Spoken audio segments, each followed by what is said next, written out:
Did you know that drug overdoses are the leading cause of death in Americans under the age of 50? Yeah, very shocking. This country is going through something called an opioid epidemic. Opioids are drugs, and a combination of drugs used and prescribed by doctors to help relieve all sorts of pain.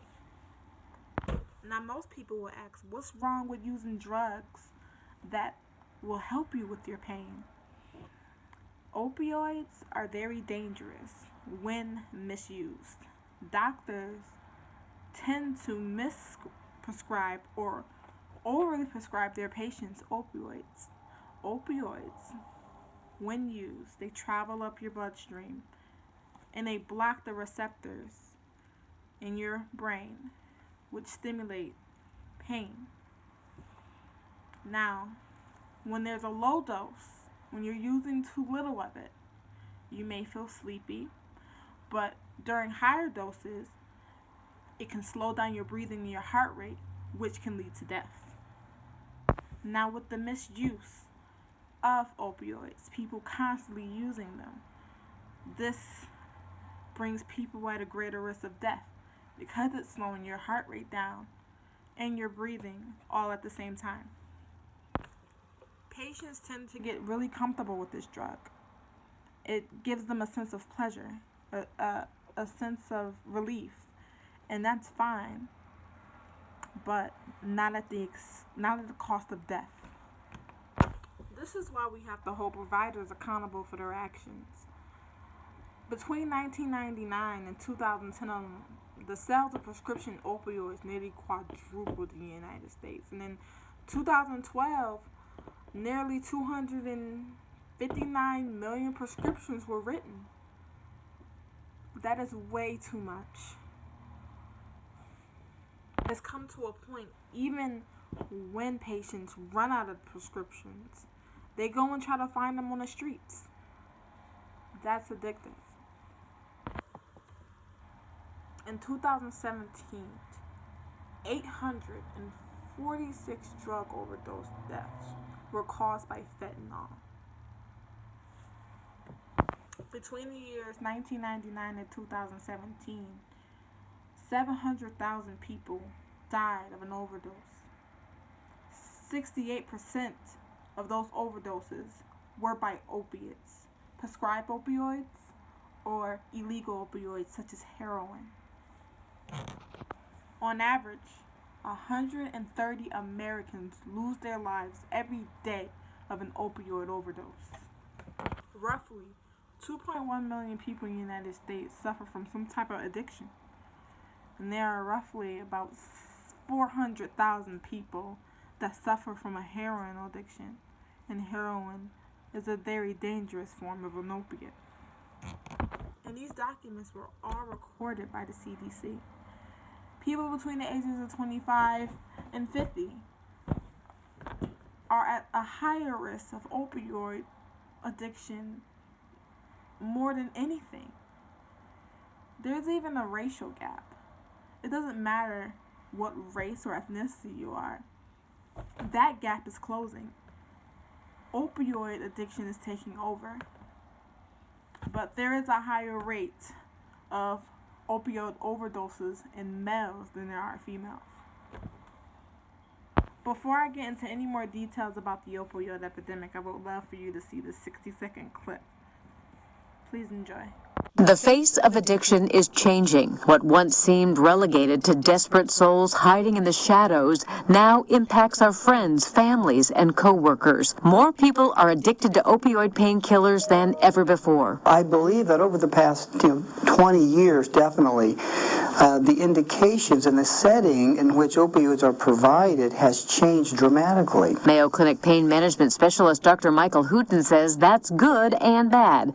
People are able to get relief from severe pain, but they're also able to get prescriptions for opioids when less addictive options, such as ibuprofen, may work just as well. If they are predisposed to develop addiction, either neurobiologically or from a behavioral perspective, then all of a sudden we are selecting this group of individuals who may go on to have long-term long-term problems. Dr. Hooten says educating people about the dangers of opioid misuse may be an important step in managing this public health crisis. For the Mayo Clinic News Network, I'm Vivian Williams.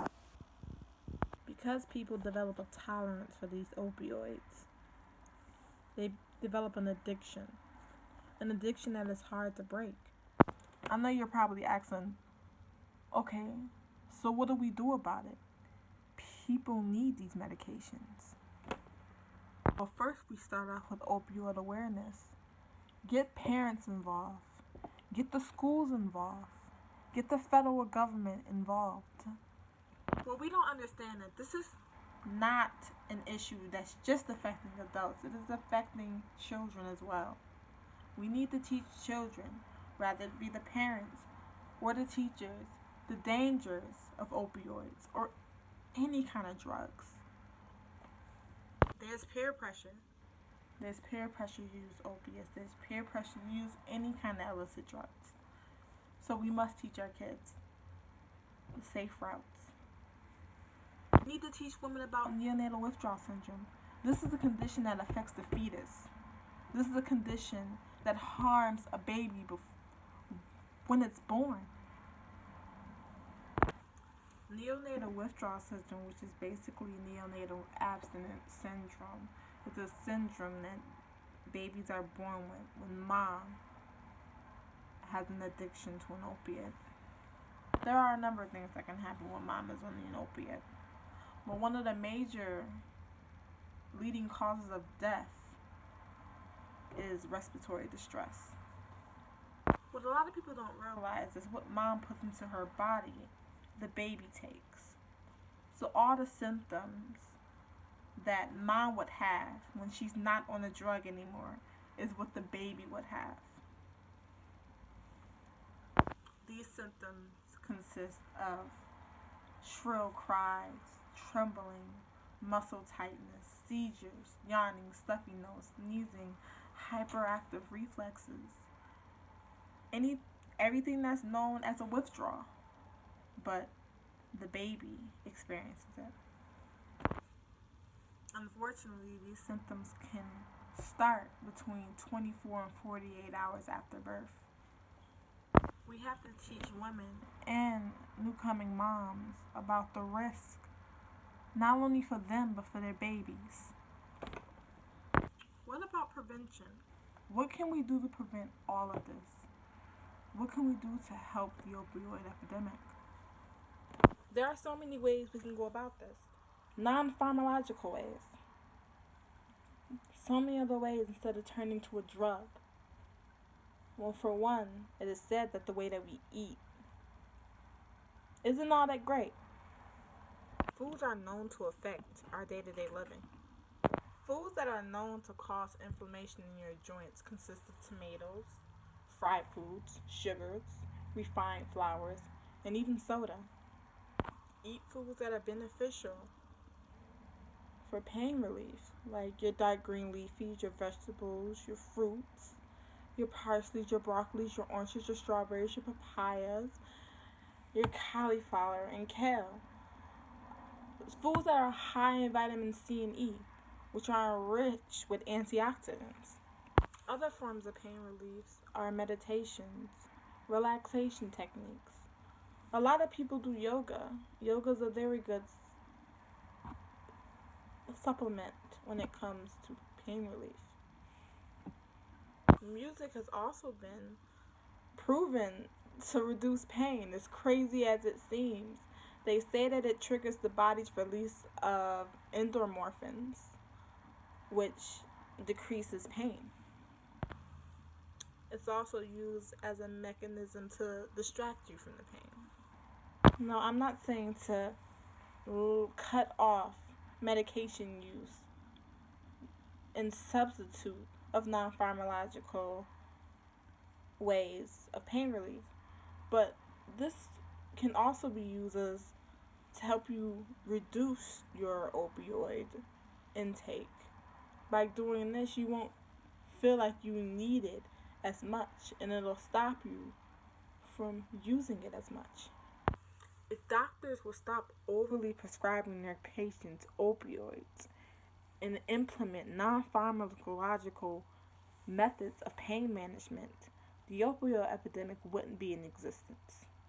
So it's our job as the people to educate as many people as we can, especially the ones that don't know. The United States is in a crisis, and we, the people, are the only ones that can save it.